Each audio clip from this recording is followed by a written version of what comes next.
Thank you. This group behind me is our symphonic band here at Merrill High School, and this is made up primarily of some of our younger freshman, sophomore level students. And our opening piece was an Ed Huckabee tune entitled Celebrata.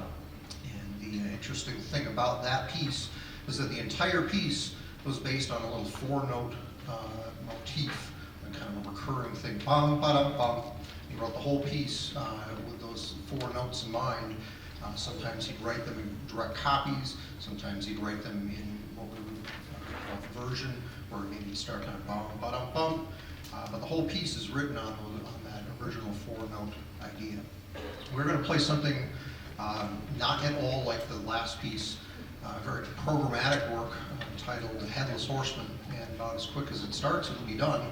But the sounds that you hear and the pace of the music should describe all the story that we know.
Our next piece is not an original composition per se, but it's actually an adaptation of some songs that go back about 600 years or so.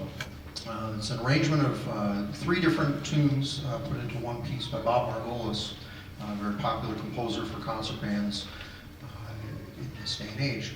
And a lot of the pieces that we have in our library, and most concert band libraries anywhere, school, high school or university, are one of two things. They're either original compositions that have been written recently for band, or they may be pieces that were written going back as far as maybe Tchaikovsky or Beethoven or Bach.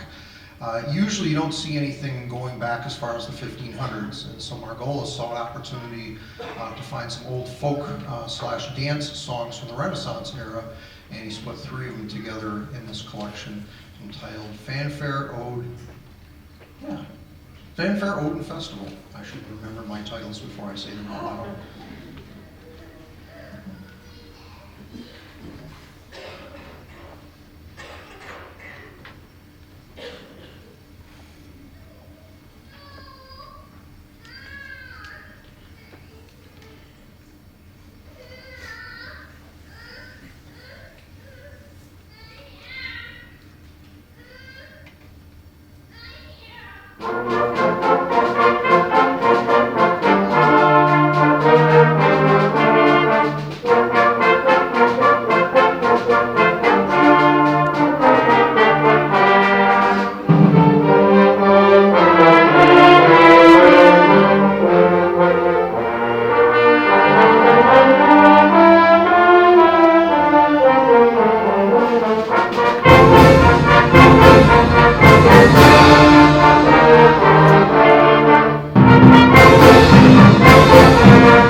Final tune we're going to do for now with the symphonic band is written by a more contemporary composer named Frank Kelly.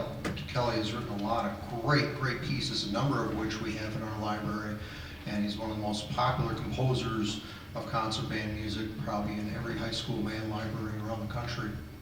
He is on the faculty at the University of Southern California, and this particular piece, entitled Joy Revisited, was written to commemorate the birth of his first child. He originally wrote a much simpler version of the one that we're going to play, and then kind of set it in the closet for a while, and then when he brought it back out, decided, boy, there's a lot more I could do with this, and so he basically wrote a second version of it entitled Joy Revisited.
how we are making our switch from one group of folks to the other. I will point out that out in the lobby, we have a table set up, and it has, well, really healthy food at it. It has these really cool, shiny wrappers that come in separate flavors, and Band Boosters are out there selling those, and they're all in an effort to help raise funds, of course, for our music program here, and specifically for the fact that we are starting to look at the details of taking these fine folks on another trip. We'll talk more about that as the details start to roll in and we get everything kind of squared away here. You'll probably hear from me just after the turn of the year here as to some more things that are going to be transpiring with that. But those candy bars, well, they're just really good. Another fundraiser that happens to be going on in town today, if you weren't aware of this already, happens to be going on over at Los Mezcals. I hope I'm pronouncing that correctly. Spanish is not my big thing. But don't tacos sound great? Tacos sound great right now, actually. I've been thinking tacos all day. They are doing a great thing for us today. A portion of the proceeds from their sales through the course of today are going to be donated to the Merrill Band Down Fund, and that is to go towards scholarships for some of these various students here to attend music camps during the summer. And those camps are a wonderful experience, a great opportunity for your son or daughter to take that next step up in a really fun, kind of laid-back environment during the summer when it's not snowing. The group behind me here now is the Wind Ensemble, and they apparently take up less chairs, and so we're going to get rid of those chairs, and we're going to play some more music here for you. Apparently not all of the chairs will be going. We are going to start out with a Henry Fillmore march entitled His Honor. This is a piece that was actually written by Fillmore to commemorate the service of a gentleman by the name of Russell Wilson, who is not the Russell Wilson that you and I all know from football lore. He was actually the mayor of Cincinnati back in the 1930s, and that's what this piece was entitled, His Honor.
The Art of the Fugue was a collection of pieces written by Johann Sebastian Bach.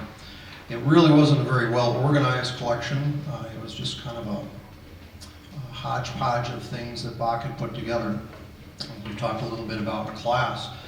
Bach was a mathematical genius, and his music is really actually just as much mathematical in nature as it is mathematical in nature. Wait, what? Did I say musical? No. Musical, mathematical.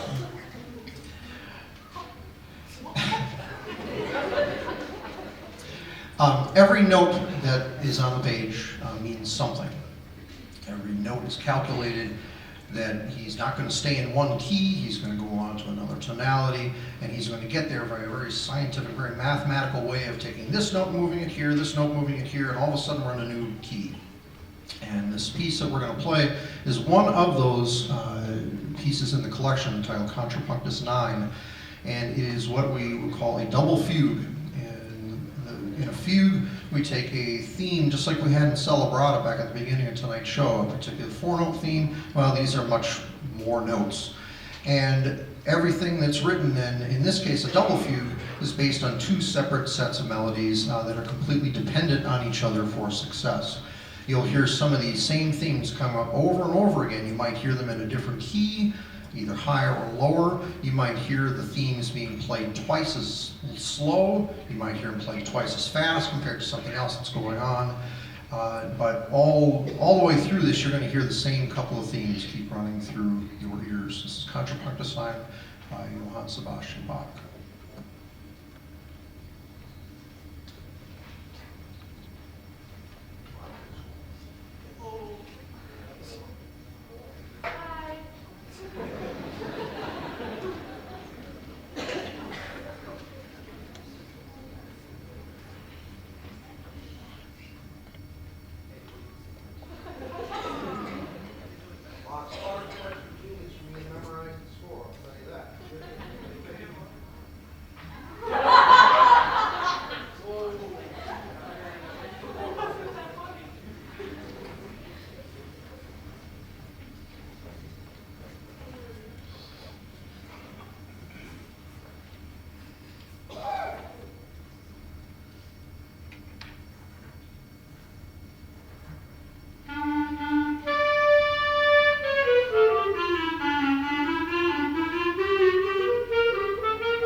Did I mention the candy bars? And I think I mentioned the tacos. Thank you very much, by the way, to both of those groups, the band boosters here, as well as all the folks over at Los Mescals for helping out our music program in such a fine way. We have a big event coming up in February that we host here at Merrill High School every year, and that is District Solo Ensemble Festival.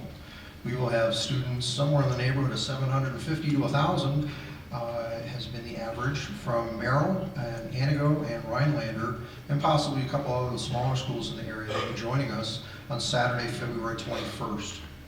And the idea behind Solo Ensemble Festival is kind of the opposite of what we're doing here tonight. In our band program here at Merrill High School, we have our students participating in 3 different types of performing experiences every year. Every year, of course, we do concerts with the full ensemble here. Every year, during the middle part of the year, we ask all of our students to perform a solo. We'll do a lot of those at a local event that we'll do here in January, and then they all have the option of doing those solos again in February at the district level. And those students that play at the Class A, which is the most difficult level, have an opportunity possibly to go on to the state festival, which happens the first week in May. And there are plenty of these students up here that have been a part of that festival in the past based on their musical accomplishments as well. Getting back to February, however, it takes a lot of people to make District Solo Ensemble run here. Everything from room monitors to score tabulators to folks who work in the concession stands to people that we need to help move pianos and hang signs and tear everything down at the end of the night, et cetera, et cetera. It's a big task, but the event goes very smoothly every year, and we're always very happy to host that, and we get a lot of very fine compliments from folks that come here and are happy that they don't have to bother with all that work. They can just come and visit us instead. We will be getting in contact with all of you because we would like very much for you to help us out with that event. As I mentioned, it takes a lot of people, and I would love nothing more than to see all of you come out and play a part of that event and see what these folks here, as well as the folks who are in Antigo and up in Rhinelander, are doing, because they work very hard. We work hard all the way through the school year, and as all of you are very well aware of, there's a lot of these folks in both bands that are part of our marching band that work hard year-round on this stuff, and that's really cool. We are going to finish the wind ensemble portion of this with our longest piece, actually. This is another multi-movement work, just like the fanfare or the festival that we did, the symphonic band. This is a Claire Grunman piece entitled Hebrides Suite. Claire Grunman is another one of those very popular composers. If you were ever in band at some point when you were in school, you probably played a Claire Grunman piece at some point or another.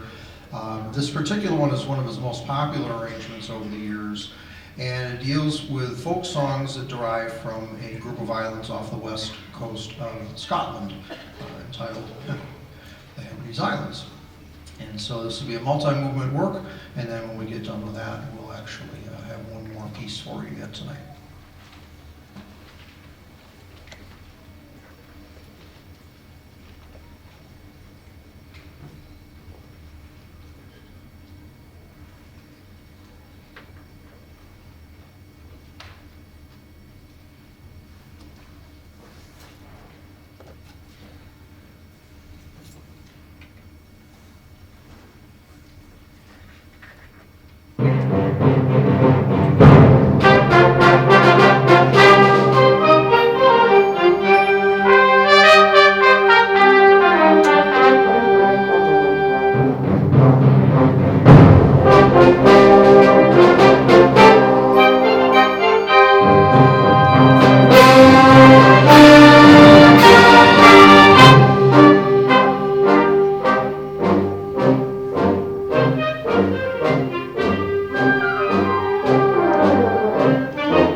At this time, Symphonic Band, would you please join us on stage?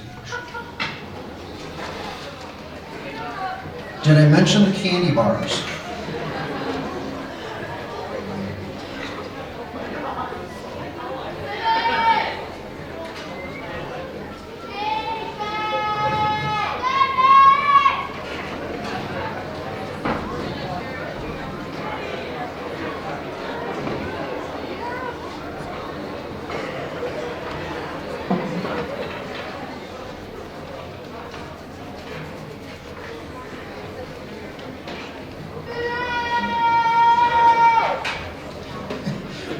rehearsed this earlier today. I says, you know, when we come up on stage, I said, we don't want to waste the audience time. I said, so come on up very quickly, quietly, efficiently. That didn't work.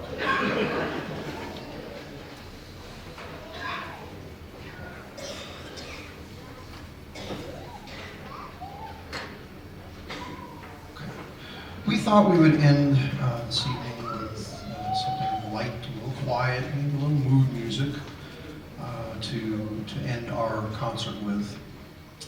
Prior to that, I do want to thank you all for your continued support for our program, the community's program, their band, and what these folks do. And we certainly hope that you have a very fine holiday season coming up here. And we are going to finish with that slow, quiet, light-hearted kind of mood music that we promised you.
Well, there we go. Thank you very much for coming out. Have a great evening.